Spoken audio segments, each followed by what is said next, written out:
Assalamualaikum warahmatullahi wabarakatuh. Halo semuanya, perkenalkan nama saya Titis Ningtyas Suci dengan nomor induk mahasiswa 24014200031. Di sini saya akan menjelaskan sedikit materi tentang hakikat dan unsur pendidikan. Yang pertama, apa itu hakikat pendidikan? Pada hakikatnya, pendidikan adalah usaha sadar dan terencana untuk mewujudkan suasana belajar dan proses pembelajaran agar peserta didik secara aktif mengembangkan potensi dirinya untuk memiliki potensi spiritual, keagamaan, pengendalian diri, kepribadian, kecerdasan, akhlak mulia, serta keterampilan yang diperlukan dirinya, masyarakat, bangsa, dan negara. Selanjutnya adalah tujuan pendidikan.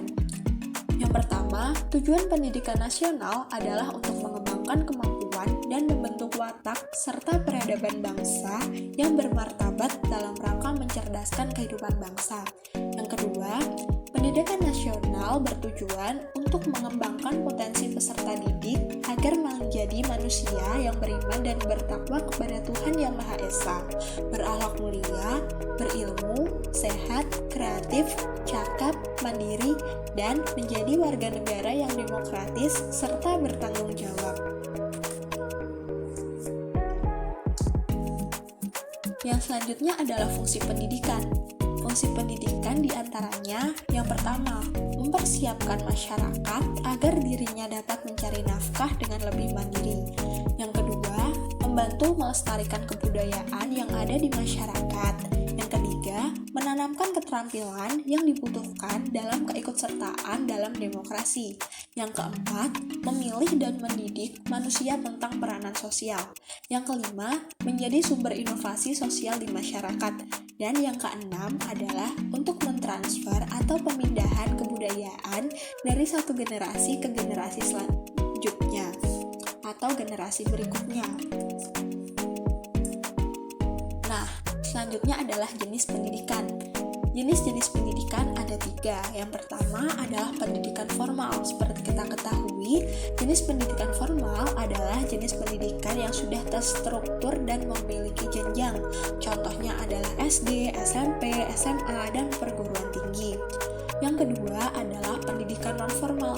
Pendidikan non-formal adalah pendidikan di luar pendidikan formal yang dilaksanakan secara berjenjang dan terstruktur.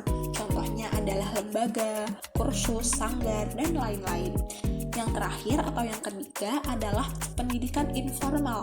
Pendidikan ini berasal dari keluarga, dari lingkungan di mana peserta didiknya diharapkan dapat belajar secara lebih mandiri. Contohnya adalah agama, budi pekerti, etika, sopan santun, dan lain-lain.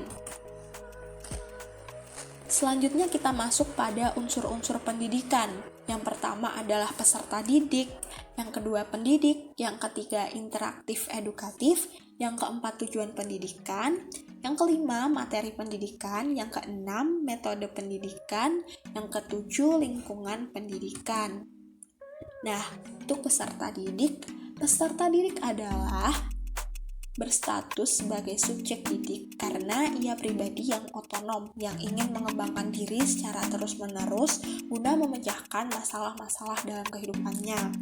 Yang kedua adalah pendidik. Pendidik adalah orang yang bertanggung jawab terhadap pelaksanaan pendidikan dengan sasaran peserta didik.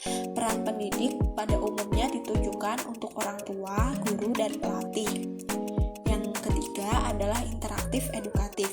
Interaktif edukatif adalah adanya interaksi atau komunikasi secara timbal balik antara peserta didik dengan pendidik yang terarah kepada tujuan pendidikan.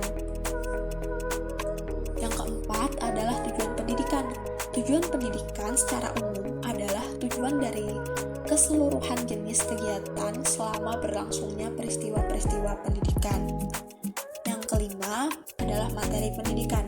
Materi pendidikan berperan sebagai sarana pencapaian tujuan pendidikan.